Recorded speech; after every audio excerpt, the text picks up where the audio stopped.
Your mission is to destroy every trace of something known only as Project Starfish.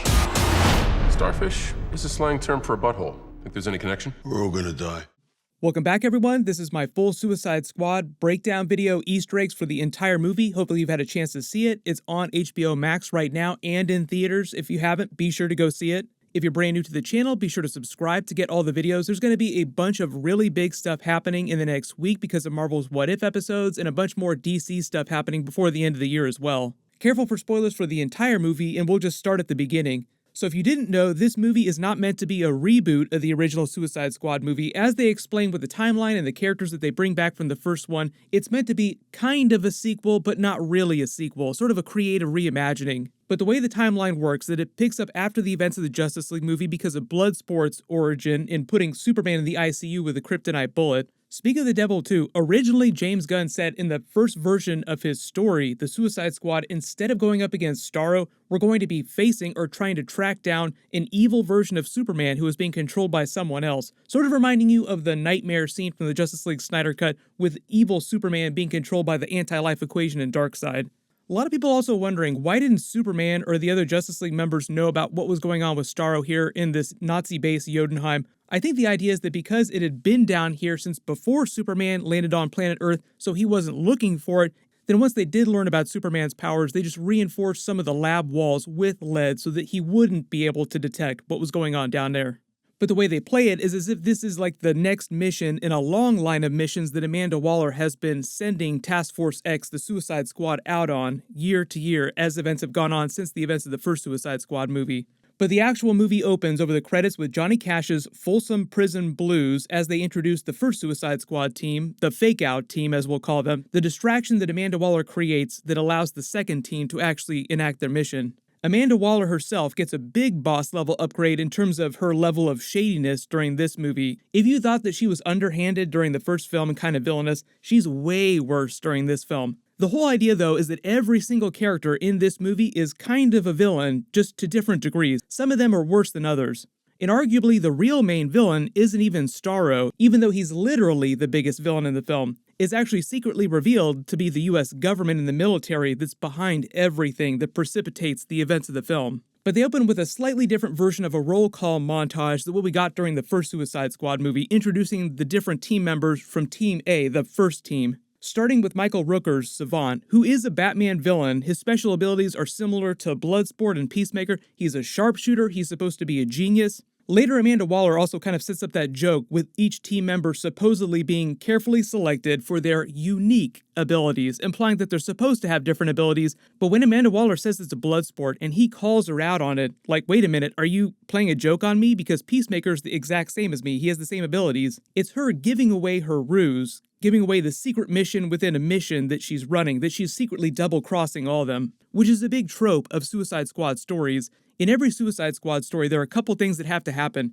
It has to be a group of really despicable characters that try to do a little bit of good. They have to kill off a couple of the team members at least, and Amanda Waller always has to double-cross the team. And when I said there are a lot of record drop moments during the movie, a lot of those record drop moments are because of different double crosses. There are many different double crosses that happen. The big difference, though, in the way they open this new movie from the original Suicide Squad movie is that they get right into the mission within moments of the opening scene. When they're implanting the bomb in his head, the Doctor is played by John Ostrander himself, the creator of the Suicide Squad in the comics. It's like his version of a Stan Lee cameo scene. Rick Flagg comes back from the first film, giving you a sense for the timeline, the continuity with that first film. Like I said, takes place after the events of the Justice League movie because of Bloodsport's history with Superman. Also because Rick Flagg, Captain Boomerang, Harley Quinn are back, and they reference the events of that first mission that they went on. This is just meant to feel like the next mission that they go on. The whole idea being that Amanda Waller just sends out iterations of Task Force X all the time, shotgun style, just throwing bodies at a problem because she literally does not care whether any of them live or die, only that the mission gets completed, which sort of sets up the whole idea of the two different teams.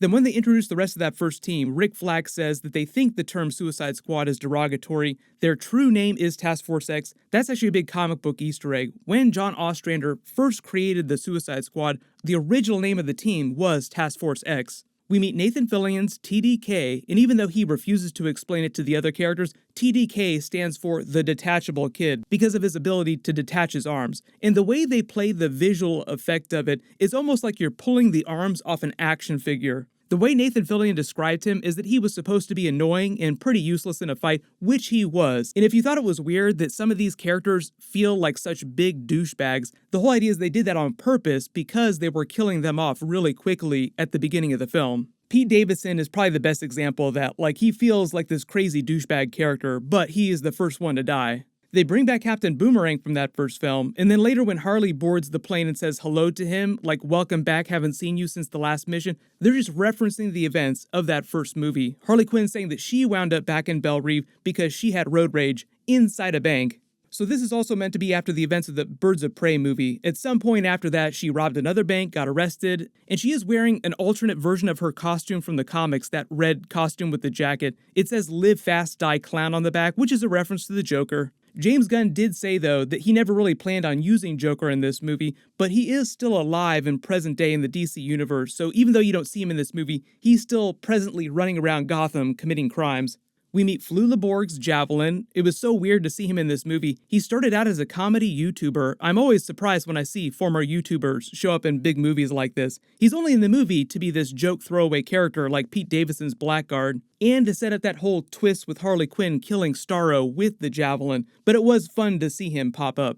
They introduced Mon-Gal from the Superman mythology in the comics, also establishing the fact that aliens being on Earth is not a new thing. Superman is an alien, obviously, so it was a big deal during the Man of Steel movie when he came to Earth and everybody freaked out, like, oh my god, aliens. But it also helps foreshadow the Starro twist, the idea that Starro came to Earth even before Superman's pod, so the government knew about the existence of extraterrestrials long before Superman ever showed up, but just didn't say anything because, like they established during the movie, they're all super shady. Then we meet Weasel, probably the biggest WTF joke character of the whole movie because of the way they bring him back in that post-credit scene after killing him off in the first 7 minutes of the film. Just to give you an idea of Weasel's character, James Gunn said that mentally, he's supposed to be so dumb, he's barely aware of his surroundings. Like Rick Flagg said, we think that he agreed to come on the mission, we're not totally sure. James Gunn said that he's supposed to make King Shark seem like a genius in comparison. He's being played by Sean Gunn in motion capture, his brother, who also has a separate cameo scene when they're introducing Bloodsport's character, so Sean Gunn is in the movie twice as two different characters. This character here that he's playing, as some of you probably guessed, because he has all the dates tattooed around his head, is Calendar Man from Batman The Long Halloween. Is just like the Guardians of the Galaxy movies. He plays both Kraglin, and he's the on-set stand-in double for Rocket Raccoon, so now he's played two different fur-cover creatures. The reason why Weasel looks so hilariously freaky is because James Gunn said he was based on the look of Bill the Cat, the cartoon strip cat, who was purposefully created to look really horrible and gross in a funny way. As the team rolls out, they establish the whole vibe of Amanda Waller's support team inside the command center, all of them laying bets on who's going to die first, who's going to survive. Steve Agee is playing John Economos. He's coming back for the Peacemaker series, but he's also the on-set motion capture double for King Shark, so just like Sean Gunn, he was in the movie twice as two different characters. They give you a brief look at all their criminal records. They joke about how weird the characters are, like one of them asks if Mon-Gal is some sort of alien, is she a god? That's also a bit of a setup for King Shark's character because he is the son of the shark god. They also want to establish the idea that the team members here, Amanda Waller's team, doesn't really care about these members. They haven't done a lot of research about them. They're not meant to be very important, like who cares about these people? Setting up the big joke about them not knowing that Weasel couldn't swim when he drowns immediately after jumping out the back of the plane. Harley Quinn, who has a thick Brooklyn accent, claims American women love accents because they don't got none. A lot of the comedy from her character in the movie, a lot of the WTF moments are built on the fact that she's a walking contradiction and has zero impulse control. I enjoyed what James Gunn did with her character in this movie a little more than what they did with her in the first movie in the Birds of Prey movie. Margot Robbie was just fantastic in general, though. They hit the beach, seemingly killing Weasel in the process, hilariously, and reveal Amanda Waller's ruse when Blackguard gives them away, saying that he contacted the Corto Maltese army ahead of time to exchange his own safety. The whole idea, though, is that Amanda Waller set this up herself. She engineered this situation, purposefully allowing Blackguard to think that he was getting away with his double cross, setting their team to fail as a distraction so that the entire Corto Maltese army would be busy on this side of the island while the second team with Bloodsport was landing on the other side of the island. They shoot his face off immediately and then kill the rest of the team, almost the rest of the team, in rapid succession. Each death more gruesome and funny than the last. R.I.P. Savan, who just completely flips out, gets killed by Amanda Waller using the bomb in his head. Later, the bird lands on his head, pecking at him, eating him, as if it's karma coming back around for him killing the bird at the beginning of the movie with his ball. R.I.P. Captain Boomerang and Mongal, who get taken out by the helicopter. TDK is probably one of the funniest death scenes just because of the way he goes out with him shooting his arms and him writhing on the beach in the distance. Javelin winds up giving Harley Quinn his javelin to set up the Starro kill, but she carries it around for the entire movie, not really sure what to do with it. She doesn't really use it for the first time until she kills all the guards while she's escaping that prison. Then after they get rid of most of that first team, they play the song The People Who Have Died by the Jim Carroll Band, commenting on the action. Then they reveal Team 2 with Idris Elba's Bloodsport. He was meant to be sort of a replacement for Will Smith's Deadshot during the movie, but Team 2 is basically Bloodsport, King Shark, probably one of the best characters in the movie, Polka Dot Man, played by David Dastmalchian from the Ant-Man movies. He was also in a DC movie before this too. He played one of the Joker's thugs during Batman The Dark Knight. Ratcatcher 2, then John Cena's Peacemaker character, who we also learn is obviously on that whole secret mission within the mission. So Bloodsport, like I said, thrown in Belle Reve prison for shooting Henry Cavill's Superman with a kryptonite bullet after the events of the Justice League movie. He's a mercenary for hire, so odds are pretty good that it was Lex Luthor that hired him to shoot Superman. I also think giving Bloodsport this history with Superman would have tied in with that original storyline James Gunn was going to do, where the Suicide Squad would have gone after Superman instead of going after Starro. As they introduce the rest of that team, Bloodsport crosses paths with some of the members of Team 1, may they rest in peace.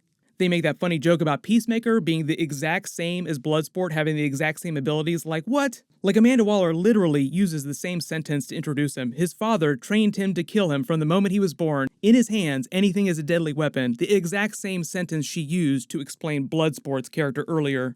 Like I said, this whole twist is meant to set up her eventual ruse in the double cross that happens later. They introduce King Shark, probably one of my favorite characters during the film. He's voiced by Sylvester Stallone, if you couldn't tell. Sylvester Stallone, also another one of those Marvel actors from the Guardians of the Galaxy movies. They set up King Shark's backstory briefly, saying that he is the son of a shark god and a human woman. They do try to use his actual birth name in the movie a couple times. His real name is Nanawe. The upside-down book that he's reading when they introduce him is just Varieties of Religious Experience, which is a book written by a Harvard professor that's a psychological study of individual, private religious experiences and mysticism. So it's just meant to show you that he is trying his best to be a good boy. He just wants to make friends. He is trying to be deeper as a character here, like there's more going on inside him. They introduce Ratcatcher 2. She's the daughter of the original Ratcatcher character from the DC Comics, played by Taika Waititi, also from the Thor movies, another Marvel actor / director. Her main rat friend, Sebastian, was actually a combination of special effects and a real rat that they used on set. And the funny coincidence here, because we just met King Shark, is that the rat that they used in the movie was named Jaws in real life. Polka Dot Man was probably one of the MVPs of the movie. He got to stick it to his mother one last time and become a superhero. They explained that his mother was a former Star Labs scientist who experimented on her children, infecting them with an alien virus from another dimension, hoping that it would give them powers. And it did, just not the fun kind of powers. His body generates those polka dots that explode, and he has to discharge them a couple times a day or they'll consume his body from the inside out. The whole scene of King Shark getting so hungry that he tries to eat Ratcatcher 2 is just to bring them closer together as friends, set up his arc, his desire to actually have a friend, as he says he hasn't got any. They also established Bloodsport's irrational fear of rats here too, but they explained that it was because of the way his father tortured him as a child, sticking him in the box of starving rats for a full day, and setting up the payoff for the end of the movie where he's finally able to pet Sebastian, who falls asleep on his leg. Bloodsport and Peacemaker have their WTF kill count contest when they think that they're saving Rick Flagg from the rebels, setting up the end of the movie with their big gunslinger standoff moment, each one of them trying to outdo the other with more creative kills. Like Bloodsport criticizes him for using bullets that are too big, and Peacemaker laughs in his face, but setting up the big twist where he's able to defeat Peacemaker using the smaller round.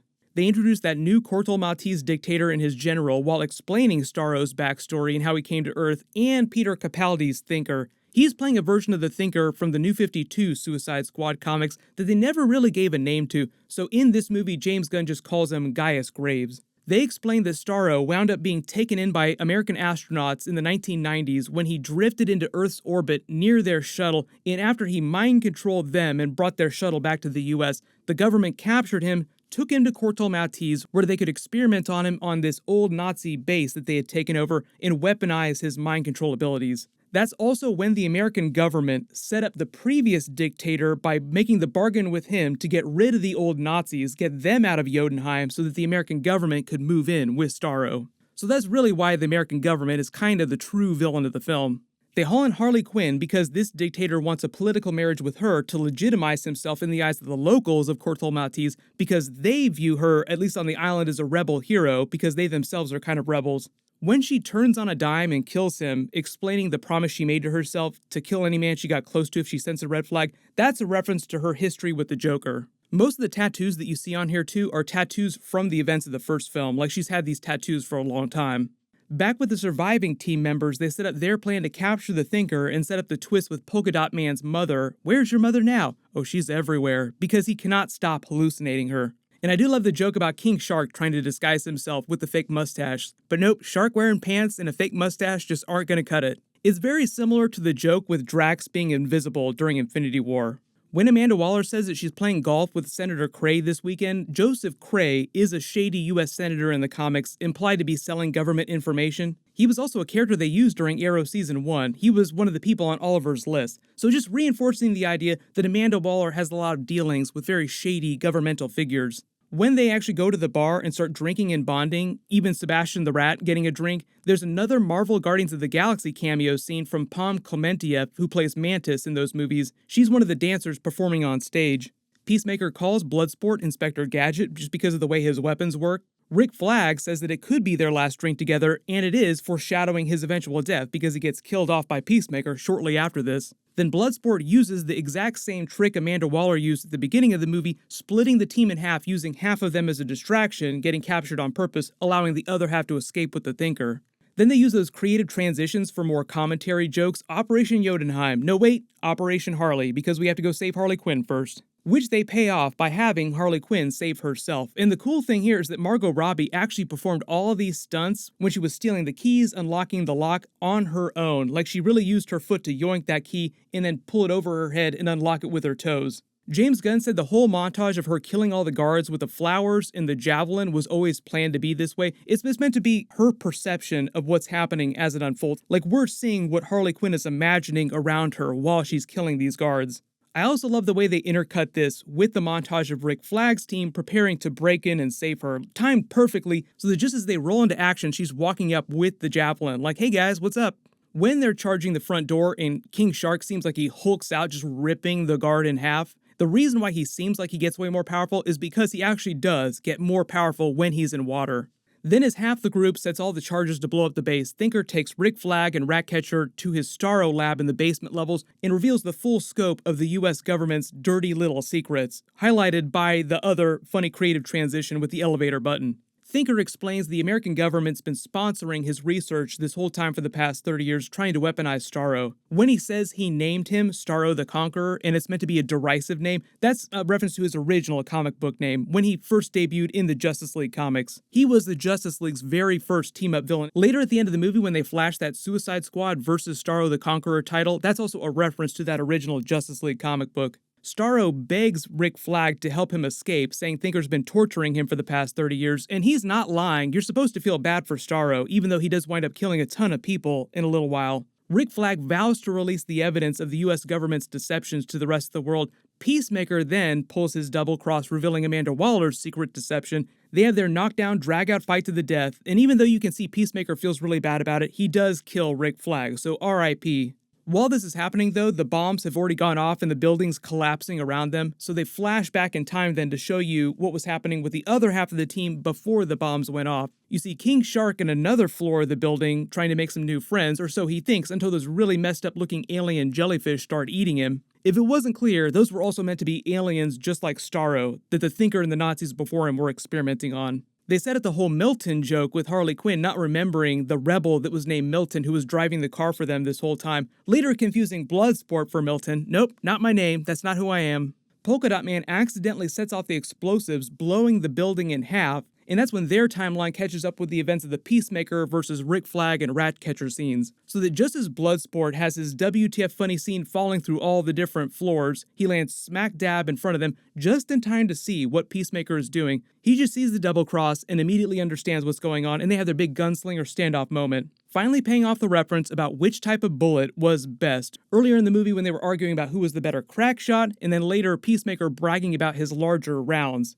Bloodsport beats him by using a much smaller round to pierce his bullet, then gets him in the throat, causing him to bleed so fast that he passes out, setting up the events of the post-credits scene. Then he takes the hard drive of evidence, also setting up his bargain with Amanda Waller at the end of the movie. Steve Agee's John Economos character makes a kaiju reference, and Amanda Waller orders the team to bail on the island, and even though they're kind of vague as to why, she says it's not their problem anymore. The whole idea is that the base was destroyed, and that was the mission, destroy the data. She never really cared about destroying the actual Starro monster. It implies that any damage that Starro is going to cause now on the island, they'll just blame on the local dictator and let somebody else clean up, like it's not America's problem anymore. And just to reinforce the idea of how despicable she is during this movie, when they try to stay to help the locals, she legit tries to detonate all the bombs in their heads and is only stopped when the support staff rebels, knocking her out before she can.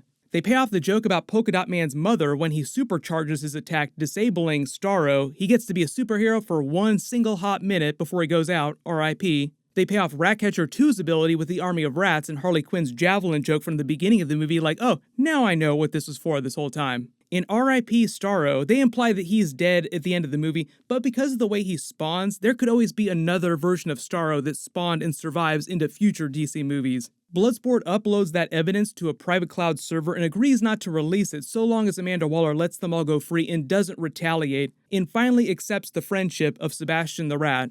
Then the first post-credit scene is just meant to be a funny moment paying off the weasel joke from the beginning of the movie when they killed him off, or seemingly killed him off. Kind of makes some noises and looks around like, what happened to everybody? Where'd everybody go? And then just lopes off into the jungle all funny like, off to eat more children, I guess. He'll be like the Corto Maltese version of El Chupacabra from now on. Then the second post-credit scene actually sets up the John Cena Peacemaker HBO series. So after another short time jump, John Economos and Emilia Harcourt's characters show up at his hospital room. The doctor says he'll be fine soon, but like, what's the big deal? Why do you need him? And Emilia says they need him to help save the world. And the Peacemaker episodes will just be him going on more missions for Amanda Waller. And they also said that the Peacemaker series would cross over with other future DC movies, but they didn't say which movies those will be. James Gunn wrote all the Peacemaker episodes himself. He also directed 5 of the 8 episodes. There are 8 episodes total. They'll start in January, and I will be doing full videos for all those. If you spotted any big Easter eggs or references that I didn't talk about during the video, just write them below in the comments. Next week, Marvel's What If is starting. My Marvel What If episode will post on Wednesday. It'll be the exact same video schedule as my Loki episodes that I did. Everyone click here for my full Suicide Squad movie post-credit scene video, and click here for my brand new Marvel What If Episode 1 trailer and Easter eggs. Thank you so much for watching, everyone stay safe, and I'll see you in the next video.